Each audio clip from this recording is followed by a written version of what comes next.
Salam sejahtera dan selamat datang sekali lagi ke channel ini Currents via MY. Pada video kali ini saya ingin membawa Anda ke tengah-tengah kontroversi yang sedang menggegarkan politik Sabah.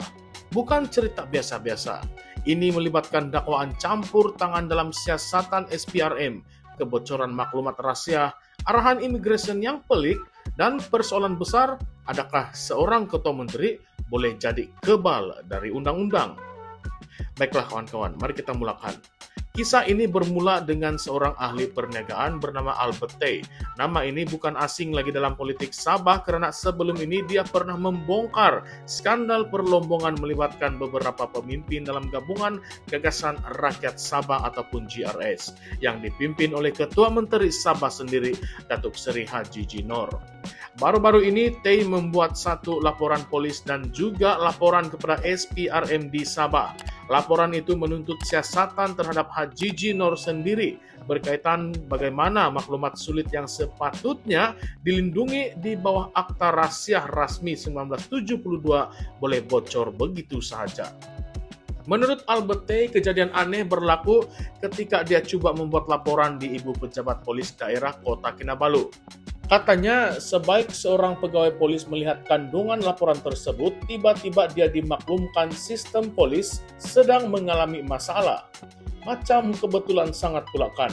Jadi, Albert Tay pun terpaksa pergi ke balai polis lain di Karamunsing untuk memastikan sistem berfungsi sebelum dia boleh meneruskan laporan. Isi laporan Tay bukan main-main. Dia mendakwa Ketua Menteri sendiri telah melanggar undang-undang karena membocorkan maklumat sulit. Albert Tay merujuk kepada ucapan Haji Ji pada 14 Desember tahun lepas selepas dia memuat naik beberapa video mengenai isu perlombongan. Dalam ucapannya itu, Haji Ji secara terbuka mengaku yang dia dimaklumkan bahwa Tay tidak mengaku bersalah semasa disoal siasat oleh SPRM.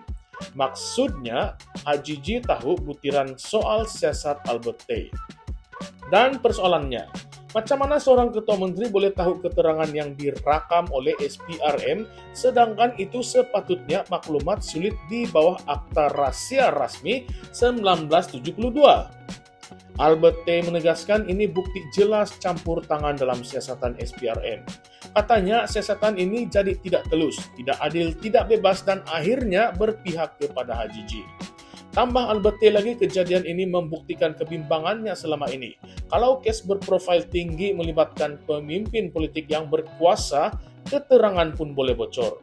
Seolah-olah Haji Ji itu kebal, tidak boleh disentuh oleh undang-undang. Yang menariknya, bukan Albert Tay seorang sahaja yang mempersoalkan isu ini. Peguam terkenal Tan Sri Syafiee Abdullah juga pernah mengangkat perkara ini selepas video ucapan Haji Ji viral di TikTok. Jadi persoalan ini bukan sekadar dakwaan yang kosong, namun kontroversi tidak habis di situ kawan-kawan. Pada hari yang sama Albert Tay membuat laporan, beliau menghadapi satu lagi halangan yang besar. Peguamnya Mahajot Singh mendedahkan bahwa Albert Tay hampir tidak dibenarkan masuk ke Sabah. Bayangkan, seorang warga negara Malaysia lahir di negara ini tetapi tiba-tiba dihalang di lapangan terbang. Katanya, sebaik saja Albert Tay mendarat di lapangan terbang antarabangsa Kota Kinabalu, beliau diberitahu oleh pegawai imigresen yang dikenali sebagai Miss Mimi bahwa dia tidak boleh masuk karena ada sekatan daripada pejabat Ketua Menteri Sabah. Peguamnya mempertikaikan keras hal ini. Bagaimana mungkin seorang rakyat Malaysia boleh disekat masuk ke negerinya sendiri hanya kerana ada arahan politik? Lebih mengejutkan, Albert Tay hanya dibenarkan masuk selepas dia membuktikan kepada imigresen bahwa dia ada kes mahkamah yang perlu dihadiri esok pagi. Itu pun katanya bukan kerana dia ada hak, tetapi atas budi bicara pegawai imigresen. Malah dia hanya diberi 2 hari berada di Sabah. Peguamnya menyifatkan ini sebagai melanggar hak asasi rakyat di bawah perkara 5 dan 9 Perlembagaan Persekutuan. Peguam Albert Tay siap memberikan Haji Ji tempoh 24 jam untuk menjawab. Adakah benar pejabat Ketua Menteri mengeluarkan arahan itu? Jika benar, ia satu penyalahgunaan kuasa yang serius. Jika tidak, bagaimana imigresen boleh mendakwa ada arahan sebegitu? Maksudnya sama ada pejabat Ketua Menteri ataupun imigresen berbohong. Dalam kedua-dua keadaan ini ataupun situasi ini, rakyat berhak mendapatkan penjelasan yang penuh. Isu ini membuka satu lagi dimensi kontroversi. Kita bercakap tentang kebocoran maklumat sulit, campur tangan dalam siasatan SPRM, dan kini sekatan terhadap individu yang berani mendedahkan skandal. Gabungan semua ini menimbulkan satu persoalan yang besar. Adakah sistem undang-undang di Sabah benar-benar bebas atau sudah dipengaruhi oleh kuasa politik? Kalau kita imbas kembali sejarah politik Sabah, ini bukan kali pertama isu seperti ini timbul. Ingat lagi kes skandal Jabatan Air Sabah pada tahun 2016? Ketika itu SPRM merampas uang tunai ratusan jutaan ringgit dari rumah pegawai kanan jabatan tersebut. Kes itu dianggap antara rampasan uang tunai terbesar dalam sejarah Malaysia.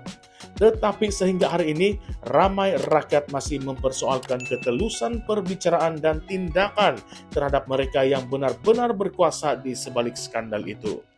Jadi tidak peliklah kalau rakyat semakin hilang keyakinan apabila isu seperti ini yang menimpa Albert Tay berlaku. Sekarang mari kita bangkitkan pula persoalan-persoalan yang kontroversi. Bagaimana maklumat rahasia daripada SPRM boleh jatuh ke tangan seorang ketua menteri? Kalau benar ada kebocoran, adakah ia berlaku dari dalam SPRM sendiri ataupun ada orang lain yang menjadi orang tengah? Lebih besar lagi, jika seorang ketua menteri boleh tahu keterangan sulit sebelum kes itu selesai, apa jaminan bahwa proses keadilan masih bersih?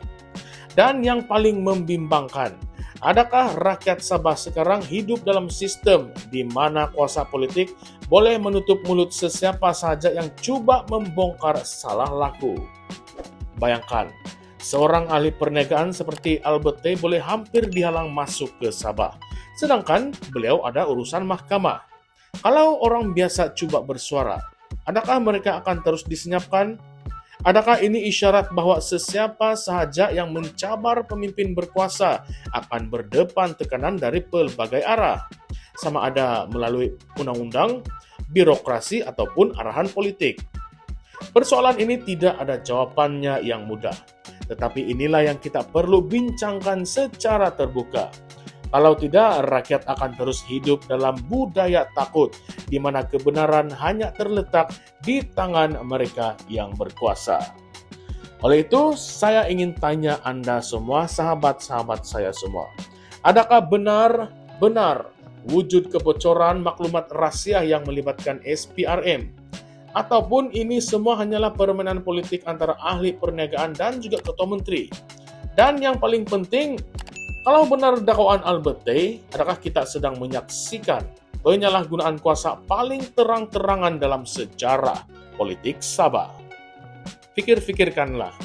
Ini bukan sekadar isu seorang ahli perniagaan lawan ketua menteri.